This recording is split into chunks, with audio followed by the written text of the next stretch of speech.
கொஞ்சம் யோசிச்சு பாருங்க. கடவுள் உங்க கண்ணு முன்னாடி வராரு. 6 வரம் தரேன். நீ என்ன கேட்டாலும் நான் உனக்கு தரேன். 6 விஷயத்த நீ இப்ப உடனே கேட்கணும் அப்படின்னு அவர் சொன்னாருன்னா, நீங்க கடவுள்ட்ட என்ன 6 விஷயம் கேட்பீங்க? இதுல வேடிக்கை என்னன்னா, சில பேர் கேட்கிற 6 விஷயம் 6 மணி நேரத்துல காணாம போயிரும். சில பேர் கேட்கிற 6 விஷயம் 6 வருஷம் வரைக்கும் அவங்க வாழ்க்கையில இருக்கும். இன்னும் சில பேர் கேட்கிற 6 விஷயம் 600 வருஷம் ஆனாலும், 6000 வருஷம் ஆனாலும், அவங்க கேட்ட அந்த 6 வரத்தினால உலகத்துக்கு நன்மை நடக்கும். அவங்களுக்கும் பெருமையும், நன்மையும், சந்தோஷமும் இருக்கும். இப்ப நீங்க அந்த கடவுள் கேட்கிற அந்த 6 வரத்த 6 மணி நேரத்துல காலி பண்ண ஆசைப்படுவீங்களா? 6 வருஷம் பார்க்கணும்னு ஆசைப்படுவீங்களா? இல்ல காலம் இருக்கிற வரை உங்களோட வரத்துடைய பயனால உங்களுக்கும், உங்களோட சமுதாயத்துக்கும் பயன் இருக்கணும்னு நினைப்பீங்களா? பொதுவா மனுஷங்க என்ன கேட்பாங்க? பணம் வேணும், பதவி வேணும், பேரு வேணும், ஆளு வேணும், கல்யாணம் ஆகணும். எனக்கு புடிச்சவங்களோட கல்யாணம் ஆகணும். கல்யாணம் ஆனவங்களா இருந்தா ரொம்ப கஷ்டப்படுறாங்கன்னா, வெளியில போணும் இந்த கல்யாணத்துல இருந்து. அப்ப நமக்கு தேவை எல்லாமே உலகத்துக்கு வெளியில, நம்ம உடம்புக்கு வெளியில இருக்கிற விஷயத்த வச்சு தான், இதெல்லாம் வேணும், வேண்டாம், வேணும், வேண்டாங்கிறத வச்சு தான் நம்மளோட எல்லா ஆசையும் இருக்கு. ஆனா சரியா 143 வருஷத்துக்கு முன்னாடி ஒருத்தர் பொறந்தாரு. அவரு ஒரு கேள்வி கேட்கிறாரு. 6 விஷயம் கேட்கிறாரு கடவுள்ட்ட. அந்த 6 விஷயத்த கேட்டீங்கன்னா, ஒண்ணு உங்களுக்கு வாஹ்! இப்படிதான் நம்மளும் கேட்டுருக்கணும் அப்படின்னு தோணும். இல்லைன்னா, ச்சீ! நம்ம வாழ்க்கையும் இப்படி இருக்கே அப்படின்னு தோணும். ஏன்னா நம்ம கேட்ட 6 விஷயங்கள் பணம், பதவி, பேர் இது எல்லாமே எந்த நொடி வேணா நம்மள விட்டு போறதுக்கான வாய்ப்பு இருக்கு. ஏன்னா, இது வந்து நம்மள பத்தினது இல்ல. வெளியில இருக்கிற விஷயங்கள பத்தினது. திடீர்னு கவர்மெண்ட் டாக்ஸ மாத்திட்டான்னா, நம்மளோட பணம் குறைஞ்சிரும். திடீர்னு ஒரு பொருளோட விலை கூடிருச்சுன்னா, நம்மளோட வரம் நம்மள விட்டு போயிரும்.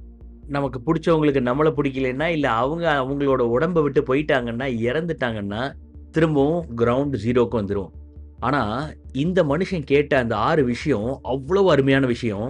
காலத்தால அழிக்க முடியாத விஷயம். எந்த 6 விஷயத்தினால ஒரு மனுஷனால சந்தோஷமா, ஆழமா, திருப்தியா வாழ முடியுமோ, அந்த 6 விஷயத்த கேட்டிருக்கிறாரு. நம்மளோட எல்லாரோட வாழ்க்கையிலயும் ஒரு விஷயத்த நம்ம கவனிச்சிருப்போம். ஒரு நாள் நம்ம காலையில எந்திரிச்சிருப்போம். நம்ம ரொம்ப சந்தோஷமா இருந்திருப்போம். திடீர்னு கொஞ்ச நேரம் கழிச்சு பார்த்தா, நம்ம ரொம்ப கவலையா இருப்போம். இல்ல கோவப்படுவோம். நம்மள சுத்தி நடக்கிற ஒவ்வொரு விஷயத்துக்கு நம்ம வந்து எதிர்வினை ஆற்றிட்டே இருப்போம்.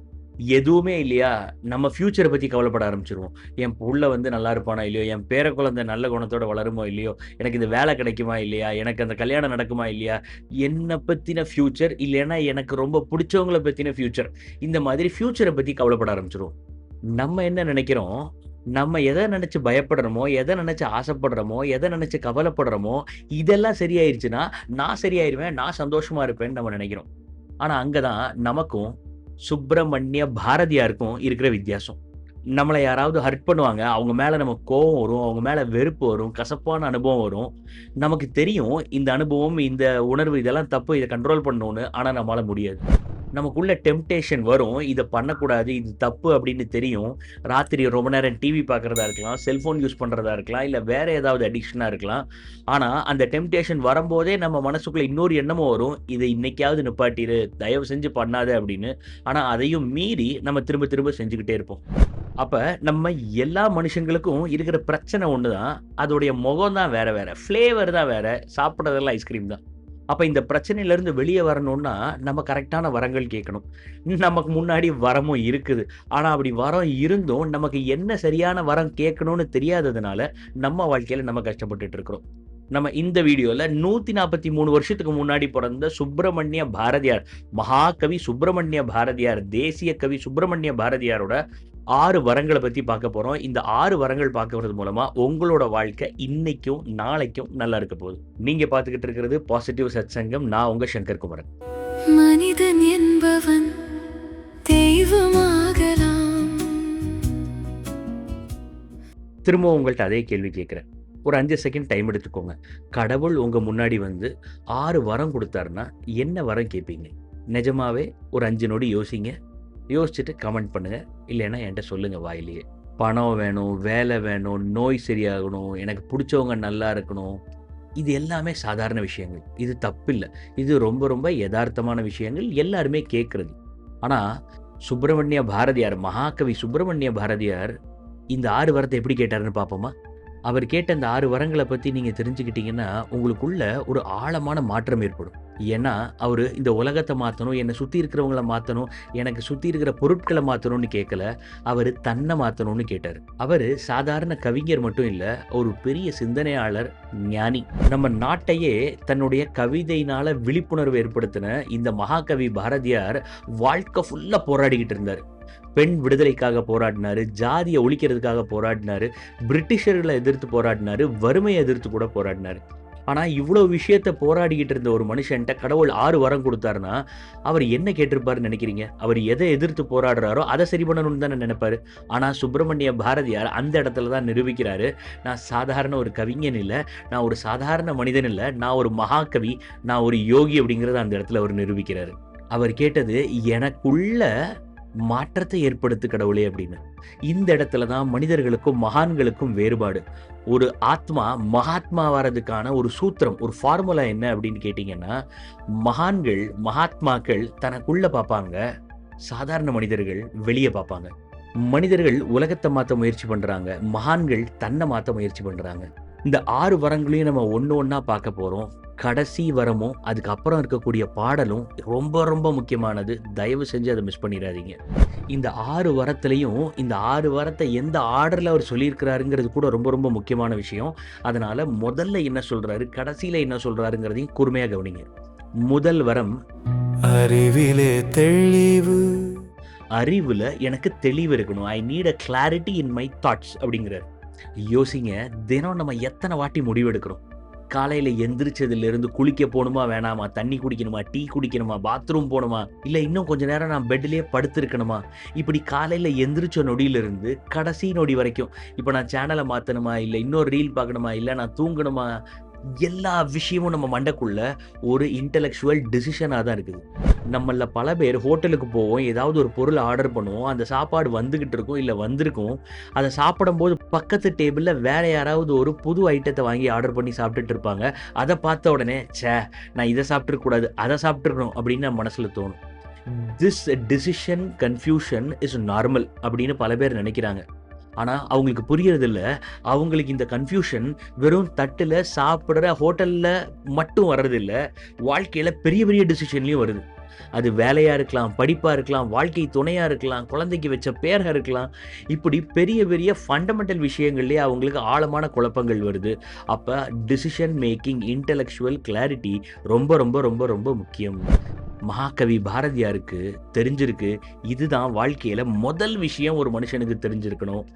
அவனுடைய அறிவு தெளிவா இருக்கணும் அப்படின்னு. இந்த தெளிவு இல்லாததுனால தான் இன்னைக்கு இருக்கிற இளைஞர்கள், இன்னைக்கு இருக்கிற மிடில் ஏஜ்டு பீப்புள் ஒவ்வொரு டிசிஷன்லையும் நிறைய வாட்டி முன்னாடி பின்னாடி முன்னாடி பின்னாடி போய்கிட்டே இருக்கிறாங்க. ஒரு விஷயத்த முடிவு பண்றாங்க, சோஷியல் மீடியால ஒரு போஸ்ட் பார்க்குறாங்க, ஓ அப்ப இது தப்புன்னு நினைக்கிறாங்க. வீட்ல பேசுறாங்க, வீட்ல வேற ஏதோ ஒன்று சொல்றாங்க, ஓ அப்ப இதை நான் பண்ணக்கூடாதுன்னு நினைக்கிறாங்க. இது எல்லாம் பண்ணி முடிச்சதுக்கப்புறம் திரும்ப அதை பண்ணணும்னு நினைக்கிறாங்க. ஆஃபீஸில் ஃப்ரெண்ட்ஸ் எல்லாம் 4-5 பேர் ஏதோ சொல்றாங்க, உடனே ஓ இதை நான் பண்ணக்கூடாதுன்னு நினைக்கிறாங்க. இப்படி அவங்க ஃப்ரண்ட் அண்ட் பேக் போறதுனால தான் அவங்க வாழ்க்கையில எந்த முடிவையுமே திருடமா எடுக்க முடியறதில்ல, எடுத்த முடிவு அவங்களால தொடர முடியறதில்ல. நம்மளோட முடிவுகளுக்கு பின்னாடி பலவிதமான டிஸ்ட்ராக்ஷன் இருக்கு. அதனால நம்ம எந்த விஷயத்துல முடிவெடுக்கிறோமோ அந்த விஷயத்தை முழுசா நம்மளால புரிஞ்சுக்க முடியறதில்ல. நமக்கு பலவிதமான பற்று இருக்கு. அப்படி பலவிதமான பற்று இருக்கிறதுனால நம்ம முடிவெடுக்கும் போது சமமான சரியான விஷயத்துல மட்டும் நம்மளால தெளிவா முடிவெடுக்க முடியறதில்ல. நமக்கு எந்த விஷயத்து மேல எல்லாம் பயஸ்ட் இருக்கிறோ, ப்ரையாரிட்டைசேஷன் இருக்குதோ, நம்மளோட ப்ரிஜுடைஸ் இருக்குதோ, அதை வச்சு நம்மளோட முடிவுகள் மாறுது. எல்லாத்துக்கும் மேல நம்ம எதை பார்த்து பயப்படுறோமோ அந்த பயம் நம்மளோட முடிவை மாத்துது. ஒரு கிணறு இருக்குது, அந்த கிணறுல சுத்தமான தண்ணி இருக்குதுன்னா அந்த கிணத்துக்கு 10 அடிக்கு கீழே இருக்கிற பொருள் கூட மேல இருந்து பார்த்தா தெளிவா தெரியும். ஆனா அதே இடத்துல மங்கலா இருந்துச்சுன்னா, அலைகளோட இருந்துச்சுன்னா கீழே இருக்கிறது எதுவுமே தெரியாது. நம்மளுடைய மனசும் அப்படிதான் இருக்குது. அப்ப பாரதியார் சொல்றாரு, எங்க அறிவு தெளிவா இருக்குதோ அங்க அவங்களுடைய முடிவுகள் ரொம்ப அழகா இருக்குங்க. இந்த ஒரு வாரம் நான் உங்களுக்கு சொல்லும்போது உங்களுக்கு இது தேவைன்னு தோணுச்சா? இது உங்களோட பிரச்சனைன்னு உங்களுக்கு தோணுதா? அப்படிப்பட்ட தெளிவில்லாத மனசோட நீங்க எடுத்த எல்லா முடிவும் தப்புல தான் முடிஞ்சதுங்கிறத உணர முடியுதா உங்களால? இனிமேல் உங்களுக்கு தெளிவான ஒரு அறிவு இருந்தா உங்க வாழ்க்கை எந்த அளவுக்கு மாற்றம் ஏற்படும், உங்களுடைய முடிவுகள், உங்களுடைய ரிலேஷன்ஷிப், உங்களுடைய ப்ரொஃபஷனலிசம், உங்களுடைய வாழ்க்கை எல்லாமே மாறுங்கிறத உங்களால உணர முடியுதா? ஏன்னா நம்ம மனசுக்குள்ள ஒரு ஓரத்துல நம்மளுடைய அகங்காரம், நம்மளுடைய ஈகோ ஹர்ட் பண்ணும். என்னது அறிவுல தெளிவா? அப்ப என்ன எனக்கு அறிவில்லைங்கிறியா? அப்படின்னு நம்ம மனசு சொல்லும். மகாகவி சுப்பிரமணிய பாரதியார் கேட்கிறாரு. என்ன கேட்கிறாரு? அறிவிலே தெளிவு கொடுமா அப்படின்னு. அப்ப பாரதியாரே வெட்கம் இல்லாம, கூச்சம் இல்லாம மனசார கடவுள்கிட்ட என்னுடைய அறிவுல எனக்கு தெளிவு வேணும்னு கேட்கிறாருன்னா, நம்மலாம் சாதாரண ஆளுங்க. நம்ம பக்கத்து வீட்டுக்காரனுக்கே நம்மள யாருன்னு தெரியாது. அப்ப நம்மலாம் கேட்கறதுல கூச்சப்படலாமா? மனசார சந்தோஷமா தினம் கடவுளை பார்த்து எந்திரிச்ச உடனே அறிவிலே தெளிவு அப்படின்னு நம்ம கேட்கணும். கேட்கலாமா? கமெண்ட் பண்ணுங்க உங்களுக்கு அறிவுல தெளிவு வேணும்னா. 2வது வரம், நெஞ்சிலே உறுதி. வாழ்க்கைன்னு இருந்தா கஷ்டம் வரதான் செய்யும். வாழ்க்கை என்ன, சின்ன சின்ன விஷயத்திலே கஷ்டம் வரும். சாம்பார் வைக்கிறதுல கஷ்டம் வரும், அப்படிதானே? அப்ப நம்மளை சுத்தி இருக்கிற ஒவ்வொரு முடிவுகள்லையும், ஒவ்வொரு வேலைகள்லையும், பணிகள்லையும் நமக்கு கஷ்டம் வர்றது இயல்பு. அப்படி அந்த கஷ்டம் வரும்போது நம்ம வாழ்க்கையில என்ன முடிவு எடுக்கிறோங்கிறது ரொம்ப அழகான விஷயம். கஷ்டம் வரும்போது சில பேர் உட்காந்து ஒப்பாரி வைப்பாங்க, அழுவாங்க. இன்னும் சில பேர் இன்னொருத்தர் மேல பழிய போட்டு அவன் மட்டும் அப்படி இருந்திருந்தானே, இவன் மட்டும் நேரத்துக்கு வந்திருந்தானே, இன்னைக்கு மட்டும் இந்த ட்ரெயின் லேட்டா வந்திருந்தா, இப்படின்னு இன்னொருத்தங்களை குறை சொல்லுவாங்க. இன்னும் சில பேர் சண்டை போடுவாங்க. எப்படியாவது இதை நான் விட்டு கொடுக்காம நான் முயற்சி பண்ணி போராடணும் அப்படின்னு நினைப்பாங்க. இன்னைக்கு இருக்கிற இளைஞர்களுக்கு ஒரு சின்ன கஷ்டம் வந்தாலும், ஒரு சின்ன பிரச்சனை வந்தாலும் விட்டுட்டு ஓடிடலாம். எனக்கு இது இல்லை, this is not my cup of coffee அப்படிங்கிறாங்க. அவங்களுக்கு நான் பண்ணும்போது இடைஞ்சலே வரலைன்னா இது என்னோட விஷயம், கொஞ்சோண்டு இடைஞ்சல் வந்தாலும் இது என்னோடது இல்லை அப்படின்னு நினைக்கிற ஒரு வீக்கான ஒரு மனசோட நம்ம இளைஞர்கள் இன்னைக்கு இருக்கிறாங்க. பாரதியார் சொல்றாரு, மகாகவி, நெஞ்சிலே உறுதி. உறுதி அப்படின்னா இரும்பு மாதிரி இருக்கிறது, ஃபர்ம்னஸ். இன்னைக்கு லாங்குவேஜ்ல இதுக்கு ரெசலியன்ஸ் அப்படின்னு சொல்றாங்க. இந்த நோ கிவ் அப் ஆட்டிடியூடு. ஒரு விஷயத்தை ஆரம்பிக்கணும் அப்படின்னா தடங்கள் வந்துருச்சுன்னா அச்சோ அப்படின்னு விடாம அதை எத்தனை வாட்டி தடங்கள் வந்தாலும் திரும்ப திரும்ப திரும்ப திரும்ப செய்யற அந்த குணத்துக்கு பேரு உறுதி. அந்த உறுதி நெஞ்சில் இருக்கணுமா. என்ன வந்தாலும் பார்த்துக்கலாம், எத்தனை வாட்டி விழுந்தாலும் திரும்ப எந்திரிக்கலாம் அப்படின்னு நினைக்கிற ஒரு மனசு வந்துருச்சுன்னா நெஞ்சில உறுதி இருக்குன்னு அர்த்தம். ஒரு மரத்தை நினைச்சு பாருங்க. ஒரு மரம் ரொம்ப ஸ்ட்ராங்கா இருக்குது, உயரமா இருக்குது, மழை பெய்யுது, புயல் அடிக்குது, ரொம்ப பெரிய புயல் வருது, சூறாவளியே வருது.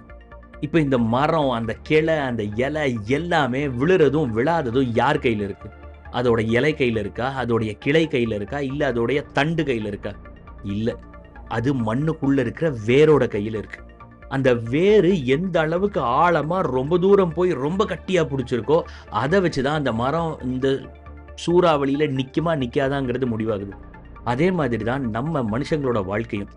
நம்மளோட நெஞ்சுக்குள்ள உறுதி மட்டும் இருந்துருச்சுன்னா எந்த அளவுக்கு சூழ்நிலை நமக்கு சாதகமா இல்லாம இருந்தாலும் நம்மளால முயற்சி பண்ணிக்கிட்டே இருக்க முடியும். தோல்விகளை சந்திச்சாலும் தோல்விகளுக்கு அப்புறம் வெற்றியை நம்மளால ஈட்ட முடியும். இதைத்தான் சுப்பிரமணிய பாரதியார் மாதிரியே சுவாமி விவேகானந்தரும் சொல்றாரு.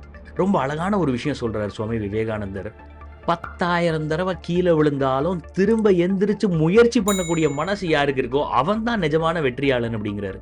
சுவாமி விவேகானந்தர் சொன்ன அதே வார்த்தையை தான் மகாகவி பாரதியாரும் சொல்றாரு. தெளிவான முடிவெடுக்கிற மனசு, புத்தி மட்டும் இருந்தா பத்தாது, அந்த புத்தியை சப்போர்ட் பண்ணக்கூடிய, எக்ஸிக்யூட் பண்ணக்கூடிய அந்த மன உறுதி, நெஞ்சிலே உறுதி, அதுவும் வேணும் அப்படிங்கிறாரு.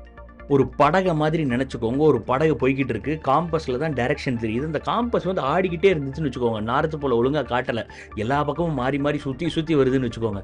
அப்ப அவங்களால டைரக்ஷனை ஒழுங்கா முடிவு பண்ண முடியுமா? முடியாது. அதான் முதல் விஷயம், அறிவிலே தெளிவு. அறிவிலே தெளிவு அப்படின்னா காம்பஸ் டைரக்ஷன் நேரா காட்டுது, எந்த இடத்துக்கு போகணும் அப்படிங்கறது தெளிவா காட்டுது. அறிவிலே தெளிவு வந்ததுக்கு அப்புறம் என்ன பண்ணணும்? வண்டியை நகட்டணும். வண்டி எப்படி நகட்டணும்? குழப்பத்தோட முன்னாடி போய் பின்னாடி போய் இந்த பக்கம் போய் அந்த பக்கம் போய் இல்ல, முடிவு பண்ணியாச்சு, இப்ப அங்க போய் தான் ஆகணும். அப்ப இதுக்கு பேரு தான் நெஞ்சிலே உறுதி. அறிவிலே தெளிவு, நெஞ்சிலே உறுதி. இப்ப 3வது வரம். ஆனா 3வது வரம் பார்க்கறதுக்கு முன்னாடி நான் உங்கள்கிட்ட ஒன்று சொல்லணும். எல்லா வரங்களையும் ஒரே வீடியோல நீங்க பார்த்துட்டீங்கன்னா நம்மளால ஜீரணிக்க முடியாது. கடைசியில கேட்ட அந்த 6வது வரம் 5வது வரம் மட்டும்தான் நமக்கு ஞாபகம் இருக்கும். அதனால கொஞ்ச நேரம் அமைதியா இருங்க. இந்த 2 வரத்தை நீங்க போடுங்க, டைஜஸ்ட் பண்ணுங்க, அசிமிலேட் பண்ணுங்க. அதுக்கப்புறம் நம்ம அடுத்த வீடியோல அடுத்த 2 வரம், அதுக்கு அடுத்த வீடியோல அடுத்த 2 வரம்னு 3 வீடியோல இந்த பாரதியார் வரங்களை நம்ம சீரியஸா பார்ப்போம். இந்த வீடியோவை நீங்கள் முழுசாக பார்த்துருந்தீங்கன்னா உங்களுக்கு கண்டிப்பாக கடவுள் அருள் குரு அருள் இருக்குது. அப்படி இல்லைன்னா இந்த மாதிரியான ஒரு நல்ல விஷயத்தை பார்க்குறதுக்கான வாய்ப்பு உங்களுக்கு கிடைச்சிருக்காது. இந்த வாய்ப்பை எனக்கு கொடுத்ததுக்கு ரொம்ப ரொம்ப நன்றி. என் பேர் சங்கர் குமரன். நீங்கள் பார்த்துக்கிட்டு இருக்கிறது பாசிட்டிவ் சத்சங்கம். திரும்ப ஒரு வீடியோவில் சந்திப்போம். வணக்கம்.